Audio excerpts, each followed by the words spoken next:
আধ্যাত্মিক জীবনে কিছু জিনিস মাথায় বসিয়ে নিতে হয়। দেখুন, আধ্যাত্মিক জীবনে যদি মাথা নত না করা হয়, কোনো একজনের কাছে গিয়ে মাথা পুরো নত, যে এইখানে মাথা নত,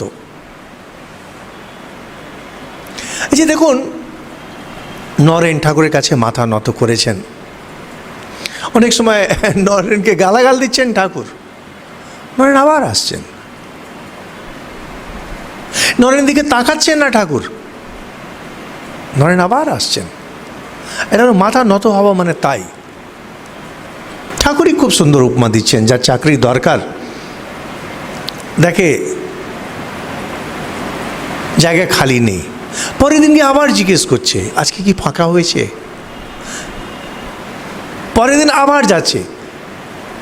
যখন দেখবেন কারোর সঙ্গে আপনার সম্পর্ক কেটে যাচ্ছে, তখন বুঝতে হবে আসলে এই সম্পর্কের কখনো দরকারই ছিল না। যে কোনো লোকের, ধরুন একটা স্বামী স্ত্রী ডিভোর্স হয়ে যাচ্ছে, বুঝতে হবে আসলে এর দরকার ছিল না কোনো দিন। কারণ যদি দরকার থাকে আবার যাবে, আবার যাবে। এরকম অনেকবারই হয়েছে আমার, যে বড়দের কাছে শিখেছি, তিনি অসন্তুষ্ট হয়ে গেছেন, বার করে দিয়েছেন, যা আর আসবে না। তো বয়স কম ছিল, তেজ বেশি, তখন দিব্যি খেতাম যে আর আসবো না, আগামী সপ্তাহে আবার যেতাম। ওনারা ততদিনে ভুলে যেতেন যে এরকম বলেছিলেন। তার কারণ হয় যে আমরা মধ্যম আর অধম এর মধ্যে বাজ খেলা আমাদের, যে মধ্যম অধিকারী আর অধম অধিকারীর মধ্যে বাজ খেলা। বেশিরভাগ সময় আমরা বিপরীত বুঝি, কখনো কখনো অনেক ঘষে মেজে দিলে বুঝি।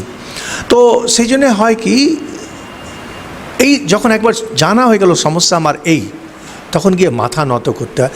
আর এই যে ঠাকুর বলছেন না যে গুরু লাখ লাখ মিলে চেলা পাওয়া যায় না, চেলা মানে শিষ্য যে মাথা নত করবে, মানে আমি আজ পর্যন্ত আমার জীবনে আমার কাছে কেউ এসছে আমি দেখিনি।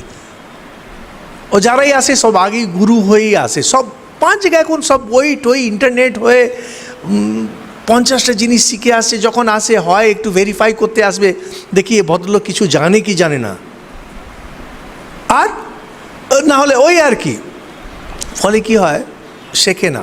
তো মাথা নত যখন করা হয়, তার মধ্যে একটা যেটা শিখেছি আমি বড়দের কাছে, যে আগে বুঝে নিতে হয় যে আমি উত্তম অধিকারী নই। উত্তম অধিকারী না হলেই, তাহলে মাস্টারমশাই যেমন বারবার ঘুরে ঘুরে যাচ্ছেন, ঠিক তেমনি শাস্ত্রের কাছে ঘুরে ঘুরে যেতে হয়।